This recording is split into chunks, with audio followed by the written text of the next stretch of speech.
के एक आलीशान बंगले में अजय और उसकी पत्नी रागिनी रहते थे। एक रोज रागिनी सुबह सुबह आदित्य के लिए नाश्ता बनाकर लाई। हम अब इतने अमीर हो चुके हैं तो मुझे खाना क्यों बनाना पड़ता है? तुम एक नौकरानी नहीं रख सकते क्या? अरे यार, तुम्हें सिर्फ हम दो लोगों का ही खाना बनाना पड़ता है, उसमें भी तुम्हें नौकरानी चाहिए? मुझे खाना बनाने में कोई तकलीफ नहीं है, लेकिन एक रॉयल लाइफ जीने में क्या ही हर्ज है? तुम मेरे लिए इतना नहीं कर सकते? अच्छा अच्छा, ठीक है मेरी माँ। कल मैं दिल्ली के सबसे बड़े और सबसे फेमस शेफ को अपने घर अपॉइंट कर लेता हूँ। अब तो खुश हो ना तुम? ये हुई ना राजाओं वाली बात। तभी अचानक डोरबेल बजी। सुबह सुबह नाश्ते के टाइम पर कौन मूड खराब करने आ गया? ऐसा करना, मेरे लिए एक मैनेजर भी रख लेना, वो दरवाजा खोलने के काम आएगा। ठीक है, रख लूंगा मेरी माँ, लेकिन फिलहाल मैं ही तुम्हारे मैनेजर बन जाता हूँ। मैं ही दरवाजा खोल कर देखता हूँ कौन आया है। आदित्य ने अपना नाश्ता बीच में ही छोड़कर दरवाजा खोला तो बाहर डाकिया आया हुआ था। मिस्टर आदित्य खन्ना, आप ही हैं? किससे बात करना चाहते हैं चाचा? जब आप मेरे एड्रेस पर आए हैं तो मैं ही तो आदित्य हूँगा ना। अच्छा अच्छा, ये बात तो मुझे पता ही नहीं थी। खैर ये लीजिए, आपकी चिट्ठी आई है।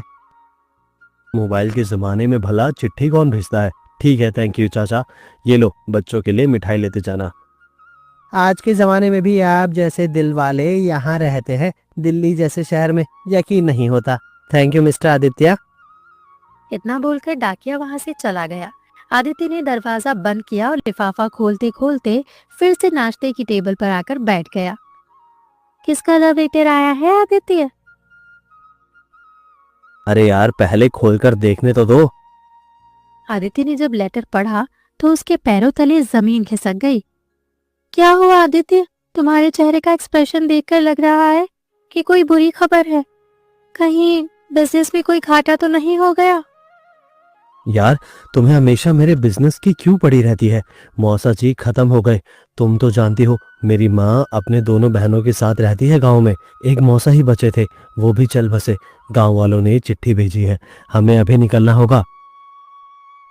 वो तुम्हारे मौसा थे, पिता नहीं। वहां जाएंगे तो 100 तरीके की बातें होगी। गांव वाले ताने मारेंगे कि अपने माँ बाप को छोड़कर शहर क्यों चले गए। लोगों के ताने सुनने को तैयार हो तुम? रागिनी, ये तुम कैसी बातें कर रही हो? उनका हमारे अलावा कोई नहीं है। अब उन्हें मुखबिर कौन देगा? जब गांव वाले चिट्ठी लिख सकते हैं तो वो तुम्हारे मौसा का अंतिम संस्कार भी कर सकते हैं। और वैसे एक बात बताओ, आज तक मैंने जितनी भी तुम्हें सलाह दी है उससे कभी तुम्हारा नुकसान हुआ? अगर मैं जबरदस्ती करके तुम्हें दिल्ली ना लाती तो तुम इतने बड़े बिजनेसमैन बन पाते? जिंदगी में कभी कभी कठोर फैसले लेने पड़ते हैं। अगर हम गांव चलेंगे तो तुम्हारी माँ रोने लगेंगी, तुम्हारा दिल पिघल जाएगा और फिर से तुम गांव में ही बस जाओगे। फिर सारा का सारा बिजनेस धरा का धरा रह जाएगा। तो तुम सही कह रही हो रागिनी। अगर मैं तुम्हारे कहने पर अपने दिल को पत्थर ना बनाता तो आज मैं इस मुकाम पर ना होता। लेकिन माँ को बुरा लगेगा ना। पहले मौसा जी का अंतिम संस्कार हो जाने दो, फिर मैं बताती हूँ क्या करना है। आदित्य अपनी बीवी की बातों में आ गया। वो चुपचाप ऑफिस चला गया। वहीं दूसरी तरफ गांव में आदित्य की बूढ़ी माँ गंगा और उसकी 2 बूढ़ी बहनें जमुना और सरस्वती रो रही थी। सरस्वती के पति का मृत शरीर घर के बाहर रखा था। पूरा गांव वहां इकट्ठा था। धीरे धीरे शाम हो गई पर आदित्य और रागिनी नहीं आए। बहन गंगा, जमुना और सरस्वती, कहना तो नहीं चाहिए, लेकिन आपका बेटा बिल्कुल पत्थर दिल का हो चुका है। मुझे नहीं लगता कि वो आएगा। और माँ, तुम फिक्र मत करो, मौसा जी का अंतिम संस्कार मैं करूंगा। आखिर वो मेरे पिता जैसे ही हैं। आप लोग ही तो हमारे सुख और दुख के साथी हो। अगर आप लोग ना होते तो हम तीनों ये दुनिया छोड़कर अब तक जा चुके होते। हमारे बेटे और बहू से अच्छे तो ये गांव वाले हैं जो मुसीबत में हमारा साथ देते हैं। चलो बेटा, अंतिम संस्कार कर देते हैं। मुझे नहीं लगता कि वो लोग आएंगे। सूरज ढलने वाला था, इसलिए जल्दी जल्दी गांव वाले उनके मृत शरीर को गंगा घाट ले गए और अंतिम संस्कार कर दिया। अब उस बड़े से घर में सिर्फ गंगा, जमुना, सरस्वती तीनों बहनें ही बची थी। घर में मातम छाया था। मैंने अपने गहने बेच के दूसरे के घरों में काम करके अपने बेटे को पढ़ाया लिखाया ताकि बुढ़ापे में वो हमारा सहारा बन सके। यहाँ तक कि तुम दोनों ने भी अपने अपने गहने बेच दिए थे। ये सिला दिया हमारे बेटे ने। गंगा दीदी, अब शिकायतें करने से कोई फायदा नहीं। अब जितनी भी हमारी उम्र बची है, एक दूसरे के साथ हंस खेल के गुजार लेते हैं। इसी में हमारी भलाई है। सही कह रही हो बहन। तभी अचानक आसमान में बिजली कड़की और मूसलाधार बारिश होने लगी। हम तीनों की हालत देखकर ऊपर वाले को भी रोना आ गया, पर हमारे बेटे का दिल ना पसीजा। वहीं दूसरी तरफ दिल्ली में भी बारिश हो रही थी। आदित्य रात को अपनी कार से बंगले के बाहर पहुंचा। बाहर ही तैयार होकर उसकी बीवी पहले से ही खड़ी थी। क्या बात है मेरी रानी, तुम तो इस बरसात में कहर ढा रही हो। चलो आज हम पहले मूवी देखेंगे, फिर बाहर ही रेस्टोरेंट में खाना खाएंगे। आदित्य अपनी बीवी को कार में बैठाकर मूवी दिखाने ले गया। दोनों ने पहली मूवी देखी, फिर बड़े मजे से रेस्टोरेंट में डिनर किया। एक तरफ दोनों ऐसे हंस बोल रहे थे जैसे कुछ हुआ ही ना हो, और वहीं दूसरी तरफ आदित्य की माँ गंगा अपनी दोनों बहनों के साथ रो रही थी और किसी तरह सरस्वती को दिलासा दे रही थी। ऐसे ही दिन बीत रहे थे। फिर एक दिन आदित्य अपने ऑफिस में था, तब रागिनी को एक ख्याल आया। मुझे लगता है कि मैंने एक फैसला गलत ले लिया। मौसी या ससुर के अंतिम संस्कार में ना जाकर, उनकी इतनी बड़ी जायदाद है, अगर किसी दिन तीनों बुढ़िया टपक गई तो गांव वाले तो हथिया लेंगे सारी जायदाद। इससे पहले कि तीनों बुढ़िया ऊपर वाले को प्यारी हो जाए, मुझे आदित्य के साथ गांव जाना होगा और सारी प्रॉपर्टी अपने नाम कर लेनी होगी। रात को जब आदित्य घर आया तब रागिनी की आंखों से आंसू टपक रहे थे। रागिनी की आंखों में आंसू देखकर आदित्य घबरा गया। उसने उसे गले लगा लिया। अरे रागिनी, क्या हुआ तुम्हें? तुम रो क्यों रही हो? मैंने आज तक तुम्हें रोते हुए नहीं देखा, पर आज ऐसा क्या हो गया? मैंने अपनी जिंदगी में आज तक कोई फैसला गलत नहीं लिया, पर मुझे लगता है मौसा के अंतिम संस्कार में ना जाकर हमने बहुत बुरा किया। हमें गांव वालों से डरना नहीं चाहिए था, हमें वहां जाना चाहिए था। आखिर वो भी हमारा परिवार है। रागिनी, तुम्हारा भी मुझे कुछ समझ में नहीं आता। कभी कहती हो जाना चाहिए, कभी कहती हो नहीं जाना चाहिए। खैर, जो भी हुआ जाने दो, अब कर भी क्या सकते हैं। अब तो उनका अंतिम संस्कार हो ही गया होगा। चलो जल्दी से खाना लगाओ, अब मत रो। अरे यार, तुम मेरी बात तो सुनो। उनका अंतिम संस्कार हो गया तो क्या हुआ? ऐसा करते हैं, हम कल ही गांव चलते हैं। हमारी तीनों माएं गंगा, जमुना, सरस्वती हमें देखकर बहुत खुश होंगी। और वैसे भी तुम किसी की नौकरी थोड़ी ही करते हो। तुम्हारा बिजनेस तो अब काफी ग्रो कर चुका है, मैनेजर संभाल लेगा। रागिनी, तुम्हारा दिल कितना बड़ा है। सही कह रही हो। माँ और मौसी जी हमें देखकर बहुत खुश होंगे और हमें माफ भी कर देंगे।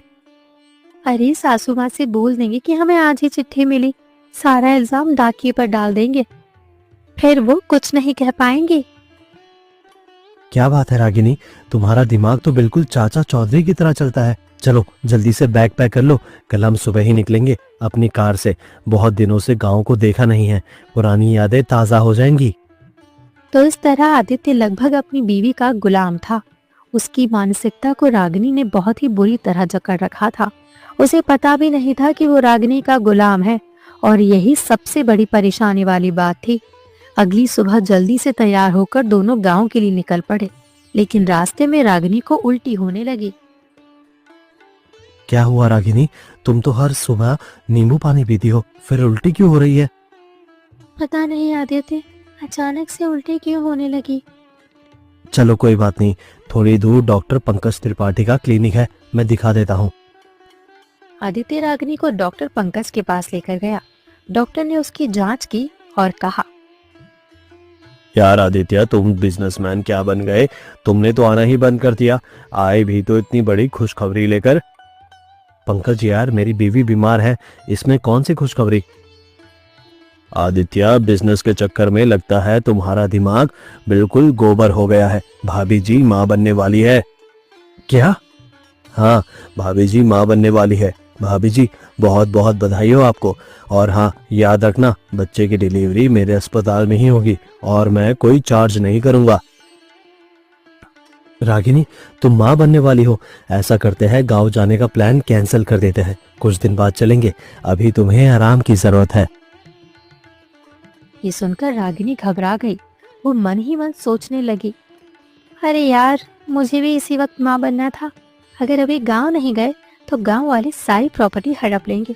पता नहीं कब तीनों बुढ़िया को भगवान अपने पास बुला ले। अरे, क्या सोच रही हो रागिनी? चलो घर चलते हैं और पार्टी करते हैं। आज रात पंकज भी हमारे साथ चलेगा। हाँ, मैं बिल्कुल तैयार हूँ। अरे नहीं नहीं, पार्टी हम लोग वापस आकर कर लेंगे। मैं माँ बनने वाली हूँ। ये खबर जब मेरी सासू माँ सुनेंगी तो उन्हें कितनी खुशी होगी। तुम नहीं चाहते ना कि मेरी सासू माँ मेरी तारीफ करे? हाँ, ये भी सही बात है। प्रेगनेंसी के दौरान तुम माँ के पास रहोगी तो बच्चा स्वस्थ पैदा होगा। गांव का एनवायरनमेंट भी बहुत अच्छा रहता है। चलो चलते हैं गांव। पंकज, मैं तुमसे कुछ दिनों बाद मिलता हूँ, फिर पार्टी करेंगे। तो इस तरह आदित्य और रागिनी फाइनली अपने गांव पहुंचे गए। आदित्य बड़े ही ध्यान से अपने गांव को देख रहा था। उसे उसका बचपन याद आ रहा था।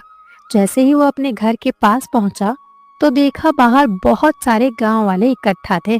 गंगा, जमुना, सरस्वती उदास बैठी थी।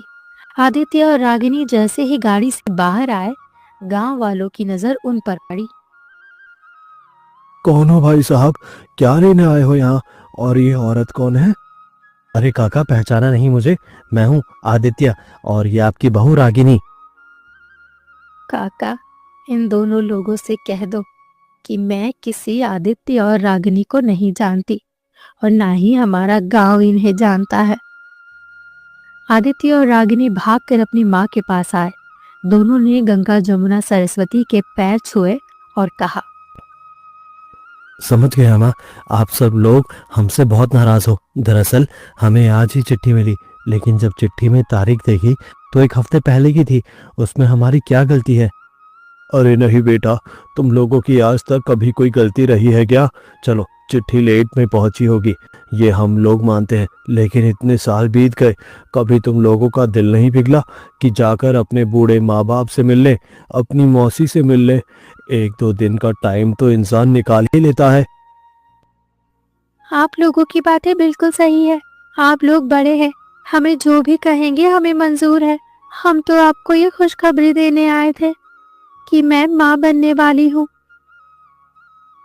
ये सुनकर गंगा, जमुना, सरस्वती की आंखों में एक नई चमक आ गई। बहू, सही कह रही हो। इसका मतलब मेरा पोता आने वाला है। मैं अपने पोते के साथ खेलूंगी। जमुना, सरस्वती, हमारा पोता आने वाला है। हाँ दीदी, हमारे घर भी अब किलकारी गूंजेगी।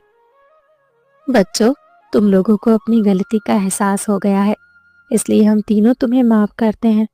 तुम लोगों ने इतनी बड़ी खुशखबरी दी है तो तुम सबकी सारी गलतियां माफ। क्या बात है माँ?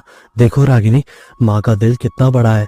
काका, जल्दी से हलवाई को पकड़ कर लाओ। अब अगले एक हफ्ते तक किसी के घर खाना नहीं बनेगा, हर रोज पार्टी होगी इस गांव में। आसपास के जितने भिखारी हैं सबको इनवाइट कर दो।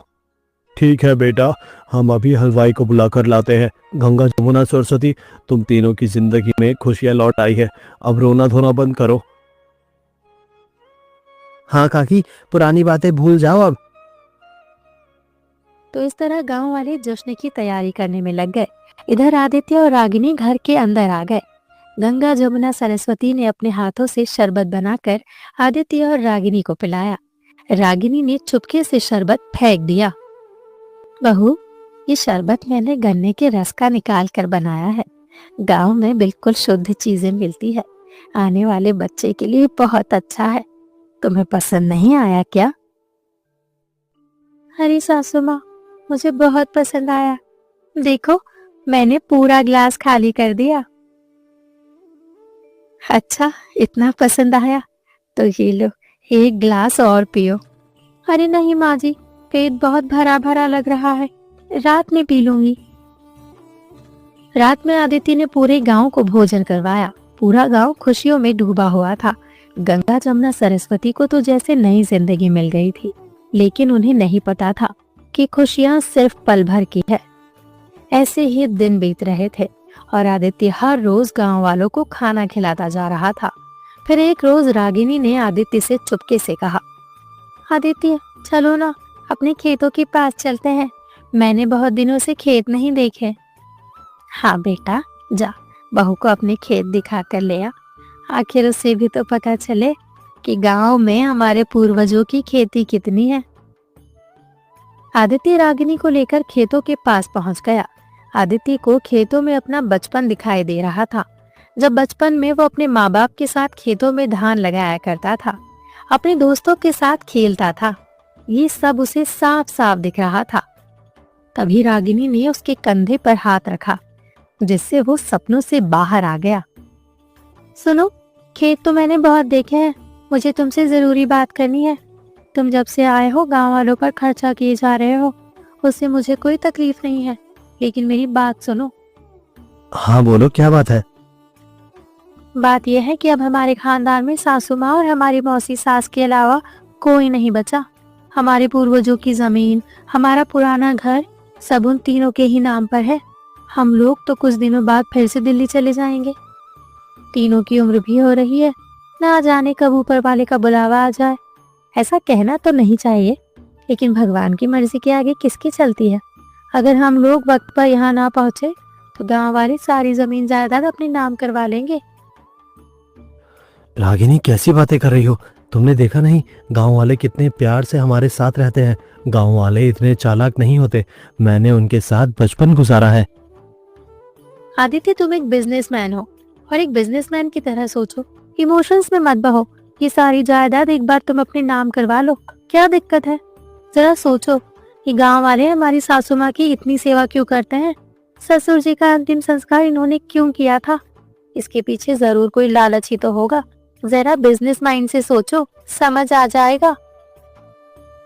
वैसे रागिनी, बात तो तुम सही कह रही हो। अब किसके मन में लालच आ जाए कहा नहीं जा सकता, क्योंकि पैसों की जरूरत तो सभी को है और गांव वाले बेचारे गरीब हैं। गरीबों में लालच बहुत होता है। मैं आज रात ही माँ से बात करता हूँ। रात में गंगा जमुना सरस्वती तीनों ने मिलकर अपने बेटे बहू के लिए अच्छे अच्छे पकवान बनाए। सब एक साथ बैठकर खाना खा रहे थे।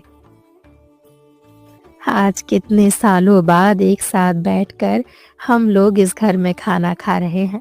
अब तो ऊपर वाला भी बुला ले तो कोई गम नहीं। माँ, हम आपसे कुछ बात करना चाहते हैं। हाँ बोलो बेटा, क्या बात है? आप लोग बुरा मत मानना, लेकिन मैं चाहता हूँ कि ये जितना भी खेत है, ये घर, जमीन जायदाद सब आप मेरे नाम पर कर दीजिए। फिर मैं जमीन पर एक बहुत बड़ी फैक्ट्री डालूंगा। आदित्य के मुंह से ये बात सुनकर गंगा जमुना सरस्वती के दिल को बहुत तेज ठेस पहुंची। तो अब समझ में आया कि तुम लोग इतने सालों बाद अचानक कैसे आ गए। उस डाकिये ने बिल्कुल सही समय पर चिट्ठी पहुंचाई होगी। तुम लोगों ने सोचा होगा कि कहीं हम तीनों अचानक भगवान को प्यारे ना हो जाए, इसलिए सारी जायदाद अपने नाम करवा लेते हैं। सही कहा ना? हाँ, तो इसमें बुराई क्या है? तुम तीनों ये सारी जायदाद अपने साथ ऊपर लेकर जाओगे क्या? अपने बेटे के मुंह से इतने कठोर शब्द सुनकर तीनों को हार्ट अटैक आ गया। अरे आदित्य, इन तीनों की तो सांसें बंद हो गई, अब क्या होगा? सोचो कुछ।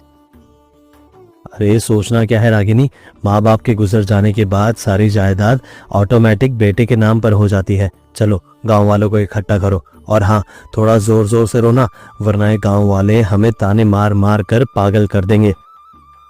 आदित्य ने रो रो कर पूरे गांव को इकट्ठा कर लिया। गंगा जमुना सरस्वती की मिट्टी उनके घर के बाहर रखी थी। गांव वालों को जैसे सदमा सा लग गया था। चलो, कम से कम आखिरी समय में इन तीनों को तुम दोनों ने खुशियां तो दे ही दी थी। इन तीनों की आत्मा को शांति मिल जाएगी अब।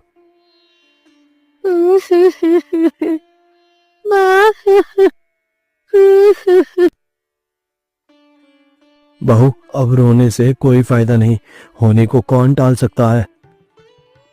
रात भर पूरा गांव रोता रहा।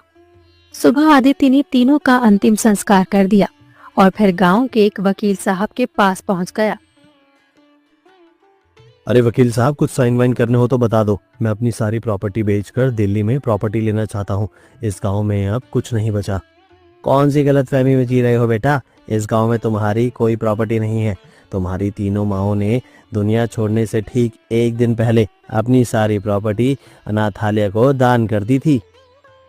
ये सुनकर आदित्य और रागिनी के पैरों के नीचे से जमीन खिसक गई। दरअसल जब आदित्य और रागिनी अपने खेतों के पास खड़े होकर प्रॉपर्टी के बारे में बात कर रहे थे, तब गंगा जमुना सरस्वती भी पीछे पीछे आ गई थी और उन्होंने उनकी सारी बात सुन ली थी। उसी वक्त वो वकील के पास गई और अपनी सारी प्रॉपर्टी अनाथ आश्रम को दान दे दी। बहुत तारीफें करते थे ना तुम अपनी माँ की और अपनी मौसियों की। कुछ नहीं छोड़ा हमारे लिए उन्होंने। फालतू में मैंने उस बुढ़िया की तारीफ कर दी थी उस दिन। चलो दिल्ली चलते हैं, अब दोबारा कभी नहीं आएंगे यहाँ। आदित्य और रागिनी वापस दिल्ली लौट आए। 9 महीने बाद रागिनी ने एक बेटे को जन्म दिया। आदित्य ने सबको पार्टी दी। स्कूल के बाद उसने अपने बेटे विक्रम को लंदन में पढ़ने के लिए भेज दिया। फिर एक दिन फाइनली मेरी डिग्री कंप्लीट हो चुकी है। कल मैं इंडिया जाऊंगा, अपने माँ बाप को अपनी गर्लफ्रेंड के बारे में बता दूंगा और फिर मैं लंदन ही शिफ्ट हो जाऊंगा। फिलहाल सो जाता हूँ। विक्रम अगले दिन फ्लाइट पकड़कर वापस दिल्ली आ गया। अब आदित्य और रागिनी बूढ़े हो चुके थे। दोनों अपने बेटे विक्रम को देखकर बहुत खुश हुए। विक्रम बेटा, होली दिवाली को तो कॉलेज की छुट्टी होती होगी, लेकिन तू तो सीधा 3 साल बाद वापस आया। मॉम डैड, दिल्ली यहाँ चांदनी चौक के पास नहीं है और वैसे भी मुझे दिल्ली के प्रदूषण में रहना सूट नहीं करता। अरे हाँ, एक बात तो बताना आपको भूल ही गया। मैं बहुत जल्द लंदन में एक स्टार्टअप शुरू करने वाला हूँ। उसमें मेरी गर्लफ्रेंड के पापा फंड करने वाले हैं। उससे शादी करके मुझे वहाँ की नागरिकता भी मिल जाएगी। अरे बेटा, अपना इंडिया किसी से कम है क्या? तू यहाँ पर कोई भी स्टार्टअप शुरू कर दे, तेरे बिजनेस की वजह से कम लोगों को नौकरी तो मिलेगी। डैडी, इंडिया के सिर्फ कस्टमर अच्छे हैं, यहाँ के लोगों का माइंडसेट ठीक नहीं है। यहाँ के लोग अपनी सरकार तो ठीक से चुन नहीं पाते। ऐसे लोगों को अगर मैं अपनी कंपनी में रख लूँगा तो मेरी कंपनी ही डूब जाएगी। अरे ठीक है बेटा, कोई बात नहीं, तुझे जो करना है कर। कम से कम गर्व से कह तो सकेंगे कि मेरा बेटा लंदन का बिलियनियर है। मेरा बिजनेस भी तो तुझे ही संभालना है। पापा, मैंने लंदन में सीखा है कि कभी भी अपने माँ बाप पर डिपेंड नहीं रहना चाहिए। मैं खुद अपना बिजनेस खड़ा करूंगा और अपने दम पर अपना नाम बनाऊंगा, और तभी आपको गर्व होना चाहिए। अगर मैं आपका बना बनाया बिजनेस करूंगा तो उसमें मेरा क्या योगदान? I am proud of you my son. तेरी लंदन जाकर तो पूरी मेंटेलिटी ही बदल गई है। काश ऐसी मेंटेलिटी इंडिया के हर यूथ की हो जाए तो कमाल हो जाए। विक्रम दिल्ली में भी लैपटॉप पर अपने प्रोजेक्ट पर ही काम किया करता था। एक रोज उसकी गर्लफ्रेंड का फोन आया। Hello Vikram, when are you coming to London?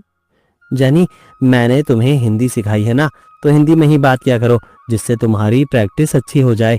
मैं बोल रही हूँ, तुम लंदन कब आ रहे हो? हमें अपना स्टार्टअप जल्दी शुरू करना होगा, वरना पापा फंड नहीं करेंगे तो तुम तो अपने पापा से इन्वेस्ट कराओगे नहीं। तुम्हारा ईगो बीच में आ जाएगा। ठीक है, मैं कल सुबह की फ्लाइट से आता हूँ। अगली सुबह। बेटा, 3 साल बाद तू आया है और 1 हफ्ते भी नहीं रुका। इतनी जल्दी जा रहा है तू। माँ, आप मुझे अपनी बचपन की कहानियां सुनाया करती थी ना। आप भी तो अपनी सास ससुर को छोड़कर दिल्ली आ गए थे। जिंदगी में कभी कभी कठिन फैसले लेने पड़ते हैं, और ये मैंने आप लोगों से ही सीखा है। इतना बोलकर आदित्य लंदन निकल गया। उसने अपनी गर्लफ्रेंड के साथ मिलकर बिजनेस शुरू किया और कुछ ही दिनों में उनका बिजनेस चल पड़ा। धीरे धीरे कई साल बीत गए, लेकिन विक्रम इंडिया वापस नहीं आया। हर बार वो अपने माँ बाप से कोई ना कोई बहाना बना देता था। उसने जेनी से शादी कर ली और शादी में भी अपने माँ बाप को नहीं बुलाया। उसने सिर्फ शादी की फोटोज अपने माँ बाप को भेज दी। रागिनी, ये सब देखकर मुझे समझ आ गया कि जो हमने अपने माँ बाप के साथ किया, वही अब हमारा बेटा हमारे साथ कर रहा है।